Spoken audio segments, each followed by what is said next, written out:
Alright, so here we got a little spoon blank that's made from an old piece of junk wood just laying around, and kind of did some rough shaping and stuff like that.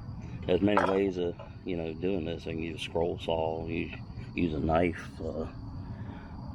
just about anything. A pull saw, a rotary tool with carving bits and stuff like that. Yeah, in this particular case, it's got my old lightweight vise out here, and we're gonna make just a few cuts, to kind of get a general shape. And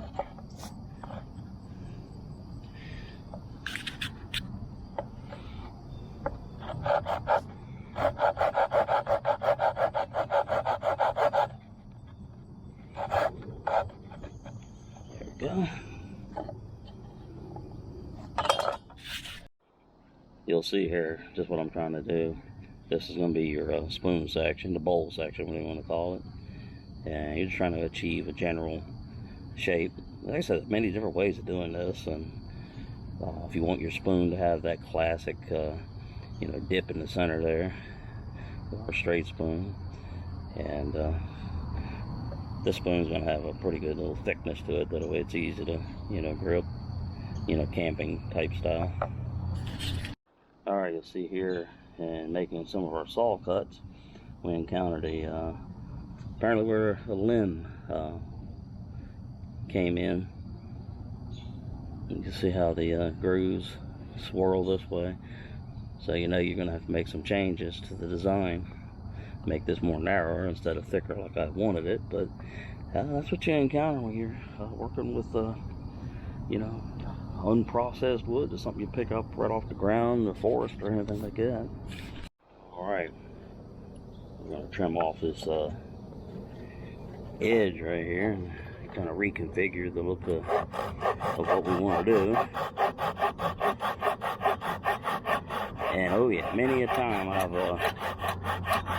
tossed a project over in the junk barrel just because it didn't want to do right. And then a day or few later, you go in your junk pile and look for a wood with a certain color or a certain grain, and wood glue it up, and it becomes something else.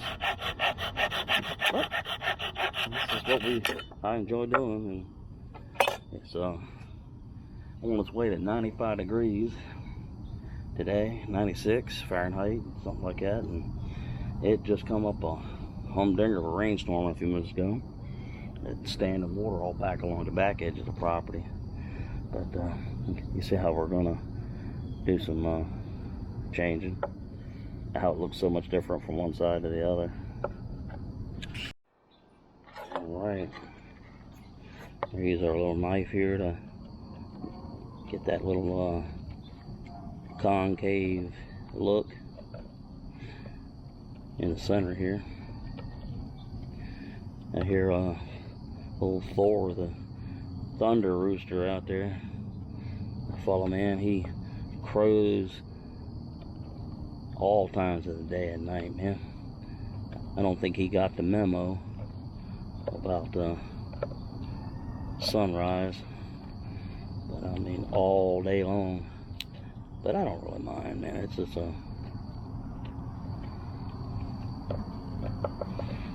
I really don't.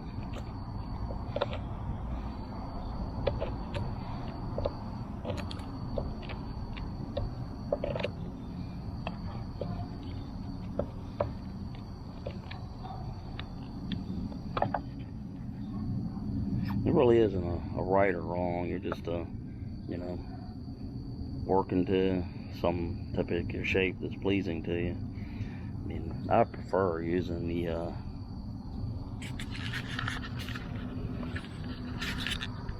spoon wheel, and of course you sit down right here and your feet work the clutch, and your work is held secure underneath here. But it rained so hard last night that everything is wet, so we're gonna kind of goof off like this for a bit and work on a few little odds and ends.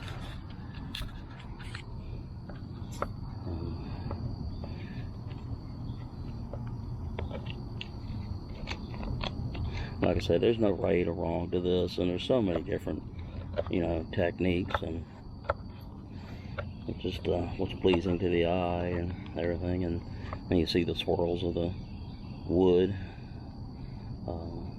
This piece of wood, I think I picked it up like last November, threw it in the shed and let it sit in there. Of course, even during the cold days, it gets kind of warm in there, and it kind of holds the humidity at bay a bit.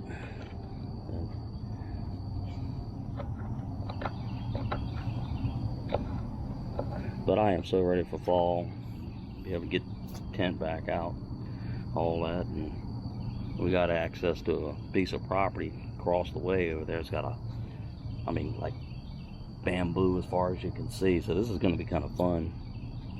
And I got permission to harvest a lot of the bamboo and use it as I want to.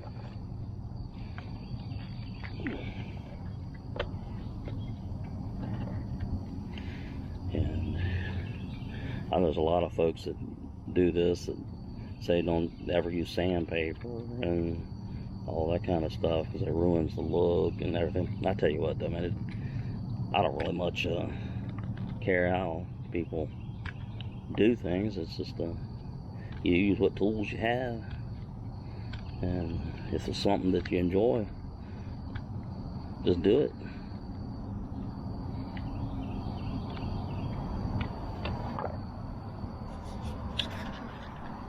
This particular type of spoon, I just call this the big hand spoon, because those of us that have these big old hands and everything, it just you're able to choke up on it, use your thumb to control it, and you just kind of keep adjusting it until the shape pleases you. And I have found that no two spoons, two forks, or anything are the same, because you just don't know what kind of unusual things you're going to encounter inside of the wood. Because you remember that knot in the hole, well, it's gone now, and you can see where the swirls indicated where it would have met, right there. And where a limb came into this particular piece of wood so many years ago. I'll tell you another technique that may be easier for those that want to get into something like this. And you want to take your vise here,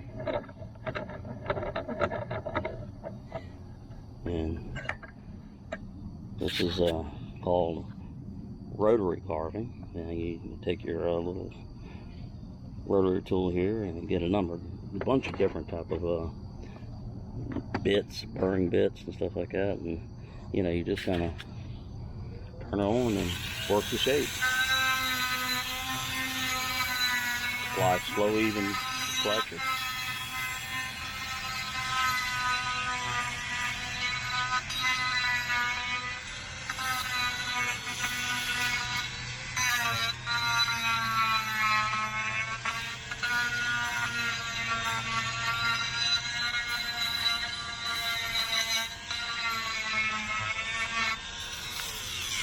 Alright, I'll show you. See, it just kind of starts roughening in the shape and stuff like that, and it takes away these hard angles. Rotary tool bits, they come in all sorts of different shapes. Alright, and we'll go back to our knife and kind of straighten up the corners. But like I said, there's all sorts of different ways of doing this. No right, no wrong.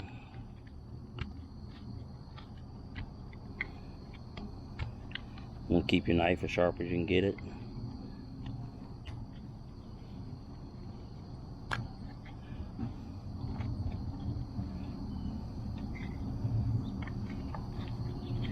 But there you go. I don't want to hold you too long today, but you start to see where we're going with this, and This isn't something that's going to come off of a factory floor, so you're going to get that unique look. And there's all sorts of different ways of finishing it. I normally use just olive oil, and every once in a while I'll take coffee grounds and you know, pack them around the thing and let it stay overnight and whatnot. It gives a neat look, and it brings out the different lines. That's about as far as I'm gonna take this today. It's nearing 90 degrees Fahrenheit, and needless to say, it's not very comfortable out here. But we'll continue to work on what I call the big hand spoon. You know, for those of us that have large hands and stuff, it's easier to hold on to than the more thin things. Before we go, I'm gonna show you just how much rain fell here a couple of hours ago. Yeah, about 2-3 hours ago, it came up a thunderstorm, and it dumped rain like you wouldn't believe. There's probably a good 1.5 inches, maybe 2 inches of water back in here in the back part of the property. But it's on its way to 97 degrees Fahrenheit today, and needless to say, a combination of hot and wet is going to make the garden and the fruit forest and everything really pop. The Concord grapes are starting to ripen, and we're going to do our homemade wine before long. All right, everybody, thanks for hanging out.